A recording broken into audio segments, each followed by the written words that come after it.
ছোটবেলায় আমরা আগে মায়ের শাড়ি নিয়ে খেলা করতাম আর এখনকার বাচ্চারা মায়ের ওড়না নিয়ে খেলা করে। এইদিকে আমরা ননদি আর ভাবি মিলে যাই আলু না চিনতে পেরে আলুর দাদিকে নিয়ে এসেছি। এদিকে ছোট্ট ননদি গান বলতেছিল, কি গান পরে বলবো। আর ছোট্ট একটা ননদি আর একটা আছে, সেটা হলো নতুন করে সবাইকে চা বানিয়ে খাওয়াইতেছিল, মানে নতুন নতুন চা বানানো শিখেছে আর আসলে আমিও নতুন নতুন চা বানানো শিখে সবাইকে খাওয়াইতেছিলাম। যাই হোক, সর্বপ্রথম নানাকে খাওয়াচ্ছিল। আজকের ভিডিওটা খুবই মজার হবে, ইনশাল্লাহ সবাই সঙ্গে থাকবেন এবং দেখতে থাকবেন। আসসালামু আলাইকুম, সবাই কেমন আছেন? আশা করছি সবাই অনেক ভালো আছে। তো আমি প্রথমেই বলেছিলাম যে দেখেন, ছোটবেলায় আমরা মায়ের শাড়ি নিয়ে যাই, চুপ করে নিয়ে যাই, শাড়ি পরতাম বা খেলতাম। এখন দেখছি মায়ের ওড়না নিয়ে দুইজন খেলতেছিল ছাদে, আমার ছোট ননদিনী আর ভাগ্নি। যাই হোক, খেলাধুলা শেষ করে আমি আর দুইটা আমার ননদিনী আমরা সবাই একটু ঘুরতে বের হয়েছি বিকালে। যে যাই হোক, সারাক্ষণ বাড়িতে থেকে কেমন লাগছে, একটু ঘুরে আসি। তো আলু টালু তোলা শেষ, আর আমরা কখনো আসলে আলুর নানি বলেন বা আলু তোলা এইভাবে করি নাই। ছোটবেলা তুলেছিলাম তো চিনি না, ওরা তো ছোট মানুষ, ওরা তো আরো চিনে না, সাথে আমিও চিনি না। এদিকে আলু তুলেছে,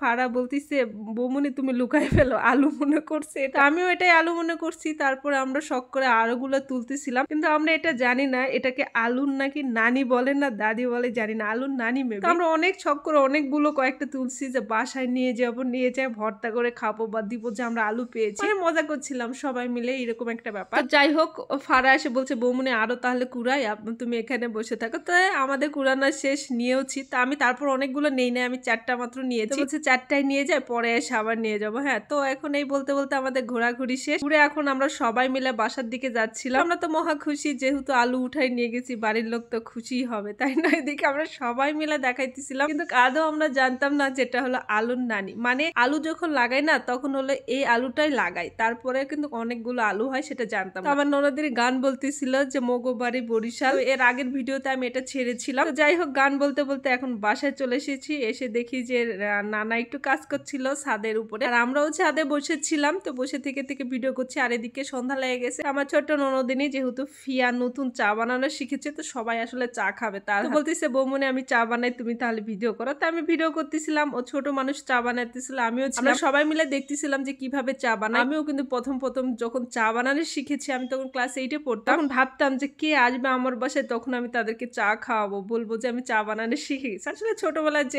এখন মনে হলো তো হাসি পায়। তো এদিকে ও দেখছে অনেক সুন্দর করে চা বানাচ্ছিল, আদা যত মশলা আছে, এক কথায় মশলা চা বানাইতেছিল। আর এদিকে ফাজলামো করতেছিল চা কেমন হবে না কেমন হবে এইরকম, মানে ওর ভাইয়ের সাথে, মানে আমার জামাইয়ের সাথে। যাই হোক, কালারটা কিন্তু অনেক সুন্দর এসেছে। এদিকে হচ্ছে, আর আমরা সবাই মিলে মজা করছিলাম যে নতুন মানুষের হাতে চা খাবো। আর আমার তো র চা খুবই পছন্দ। এদিকে চা ঢালতেছিল আর আমি ভয় পাচ্ছিলাম। আর সর্বপ্রথম তাহলে নানাকে দিয়েই আমরা শুরু করবো। নানাকে আমি দিলাম চাটা, বলেছে ধরেন আপনার নাতনি চা খেয়ে সুখে থাকেন। তো এদিকে চা নিয়ে চলে যাচ্ছে নানা।